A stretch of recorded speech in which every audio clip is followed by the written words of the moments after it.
अगर आप मंदिर में जाएं और प्रसाद न चढ़ाएं या ग्रहण न करें तो आपकी पूजा अधूरी मानी जाती है। भारत के हर हिस्से में कोई न कोई ऐसा मंदिर जरूर है जिसमें लोगों की अटूट आस्था है। इन सभी मंदिरों में प्रसाद में अलग अलग तरह की चीजें चढ़ाई जाती हैं। भारत के हर कोने में एक ना एक ऐसा मंदिर जरूर मौजूद है जिसमें भक्तों की अपार आस्था है। सभी मंदिरों में एक चीज समान होती है, वह है प्रसाद। ये मंदिर न केवल धार्मिक आस्था के केंद्र हैं, बल्कि यहाँ मिलने वाला प्रसाद भी एक खास अनुभव प्रदान करता है। हर मंदिर का अपना विशिष्ट प्रसाद होता है जो उस मंदिर की परंपरा और देवता के साथ जुड़ा होता है। कभी कभी एक दिलचस्प कहानी होती है कि किसी विशेष मंदिर में एक विशेष प्रकार का प्रसाद क्यों चढ़ाया जाता है। प्रसादम के 3 चरण हैं। पहला चरण तैयारी है, जिसमें ताजी सामग्री के साथ स्वच्छ स्थान पर स्वच्छतापूर्वक खाना पकाना शामिल है। दूसरे चरण में भक्ति के साथ देवताओं को पका हुआ भोजन अर्पित करना और आशीर्वाद मांगना शामिल है। तीसरे चरण में भक्ति के साथ प्रसाद खाना शामिल है। तीनों चरणों में भोजन तैयार करने वालों, भोजन चढ़ाने वालों और भोजन करने वालों के द्वारा ध्यानपूर्ण अनुशासन और महान भक्ति या प्रेम की आवश्यकता होती है। आइए जानते हैं कुछ प्रसिद्ध मंदिरों के प्रसाद के बारे में। तिरुमाला तिरुपति देवस्थानम। यहाँ प्रसाद में लड्डू दिया जाता है।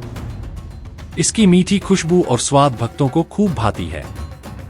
तिरुपति बालाजी मंदिर में मिलने वाले लड्डू में बेसन, काजू, इलायची, घी, चीनी, मिश्री और किशमिश को मिलाया जाता है। फिर ये प्रसाद तैयार किया जाता है। उन भक्तों के लिए ये प्रसाद बहुत ही पवित्र माना जाता है जो भगवान तिरुपति के दर्शन करने के लिए जाते हैं। फिलहाल ये लड्डू मिलावट के कारण चर्चा में हैं। इन लड्डुओं को बनाने के लिए जो देसी घी इस्तेमाल किया जाता था, उसमें पशुओं की चर्बी और अन्य चीजों की मिलावट पाई गई है। यह मंदिर अपने स्वादिष्ट रसोई प्रसाद के लिए जाना जाता है, जिसे सौर ऊर्जा से संचालित रसोई में 1100 रसोइयों द्वारा बनाया जाता है। जगन्नाथ मंदिर, पुरी।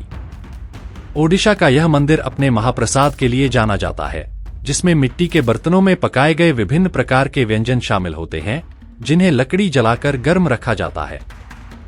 इस मंदिर के रसोई घर को दुनिया की सबसे बड़ी रसोई घर का दर्जा मिला हुआ है। इस प्रसाद में भगवान जगन्नाथ को चढ़ाए जाने वाले 56 खाद्य पदार्थ शामिल होते हैं। महाप्रसाद 2 प्रकार का होता है। एक को संकुड़ी महाप्रसाद और दूसरे को सुखिला महाप्रसाद कहा जाता है। पहले में स्वादिष्ट व्यंजन शामिल हैं, जबकि दूसरे में केवल मिठाइयां शामिल हैं। सिद्धिविनायक मंदिर, मुंबई। देश की आर्थिक राजधानी मुंबई का यह मंदिर अपने मोदक के लिए जाना जाता है। मोदक एक मीठा व्यंजन है और इसे भगवान गणेश की पसंदीदा मिठाई माना जाता है। मुंबई का सिद्धिविनायक मंदिर भगवान गणेश के सबसे प्रसिद्ध मंदिरों में से एक है। इस मंदिर में हजारों की संख्या में श्रद्धालुओं की भीड़ उमड़ती है। यहाँ का महाप्रसाद भी बहुत पॉपुलर है। माना जाता है कि सिद्धिविनायक का गणपति का प्रसाद ग्रहण करने से भक्तों के सारे कष्ट दूर हो जाते हैं। श्री पद्मनाभस्वामी मंदिर, तिरुवनंतपुरम। केरल के इस मंदिर में कई तरह के प्रसाद मिलते हैं। उसमें मुख्य है पाल पायसम, जो चावल और दूध से बनी एक प्रकार की खीर है। इसके अलावा उन्यापम भी प्रसाद के तौर पर चढ़ाया जाता है। ये चावल, गुड़, केला, भुना हुआ नारियल, तिल और घी से बनी मीठी तली हुई गेंदें हैं। इसके साथ ही यहाँ पारंपरिक सुनहरे पीले रंग के चंदना प्रसाद का वितरण भी किया जाता है। शिरडी साईं बाबा मंदिर, अहमदनगर। महाराष्ट्र के अहमदनगर जिले में स्थित शिरडी के साईं बाबा मंदिर में भी तिरुपति बालाजी की तरह प्रसाद में लड्डू मिलता है। प्रसादालय में परोसा जाने वाला भोजन साईनाथ का प्रसाद माना जाता है। यह भोजन सबसे पहले साईं को और फिर उनके भक्तों को समर्पित किया जाता है। भोजन में दाल, चपाती, चावल, 2 तरह की सब्जियां और मिठाई शामिल होती है। यह सभी भक्तों को मुफ्त परोसा जाता है। इसके अलावा यह मंदिर उदी वितरित करने के लिए जाना जाता है, जो एक पवित्र राख है। ऐसा माना जाता है कि इसमें उपचारात्मक गुण होते हैं। राम मंदिर, अयोध्या। अयोध्या के राम मंदिर में पेड़ा और लड्डू का प्रसाद मिलता है, लेकिन माना जाता है कि भगवान श्री राम जी को केसर भात, खीर और धनिये का भोग पसंद है। इसके अलावा उन्हें कलाकंद, बर्फी और गुलाब जामुन का भोग भी बहुत प्रिय है। श्री बांके बिहारी वृंदावन। भगवान कृष्ण को समर्पित यह मंदिर माखन मिश्री और पेड़े के लिए जाना जाता है, जो गाय के शुद्ध दूध से बनाए जाते हैं।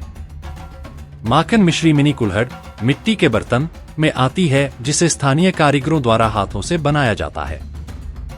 बहुत से लोग इस बात से अनजान हैं कि भगवान कृष्ण को लगाए जाने वाले दिन के पहले भोग को बाल भोग कहा जाता है, जिसमें कचौरी, सूखे आलू की सब्जी और बेसन के लड्डू होते हैं। भगवान श्री कृष्ण को माखन और मिश्री का नैवेद्य बहुत पसंद है। इसके अलावा खीर, हलवा, पूरन पोली, लड्डू और सेवइयां भी उनको बहुत पसंद है। स्वर्ण मंदिर अमृतसर। स्वर्ण मंदिर सिखों का सबसे बड़ा तीर्थ स्थान है। आटा, घी, चीनी और पानी से बने स्वर्ण मंदिर के प्रसिद्ध प्रसाद को कड़ाह प्रसाद कहा जाता है। इसके अलावा यहां आने वाले श्रद्धालुओं के लिए हर दिन लंगर भी चलता है।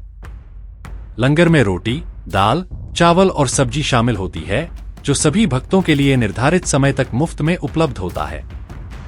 माता वैष्णो देवी कटरा। जम्मू के पास पहाड़ियों में स्थित इस मंदिर में 2 तरह का प्रसाद मिलता है।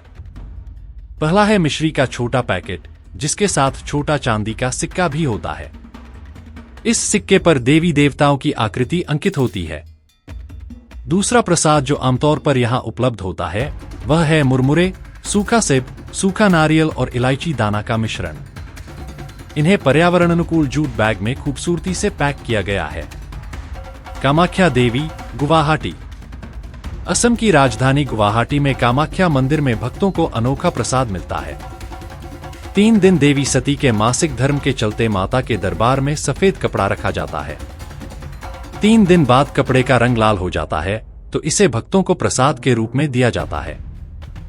इसके अलावा कामाख्या देवी को मिठाई, लौकी, कद्दू और गन्ना भी चढ़ाया जाता है। यहां न तो माता की कोई मूर्ति है और न ही कोई तस्वीर। साल में 3 दिनों के लिए पुरुषों को इस मंदिर में जाने की अनुमति नहीं होती। दोस्तों, अगर आपको यह वीडियो पसंद आया हो तो इसे लाइक करें, शेयर करें और हमारे चैनल को सब्सक्राइब करें, ताकि आप भविष्य में और भी रोचक जानकारी के लिए जुड़े रहें।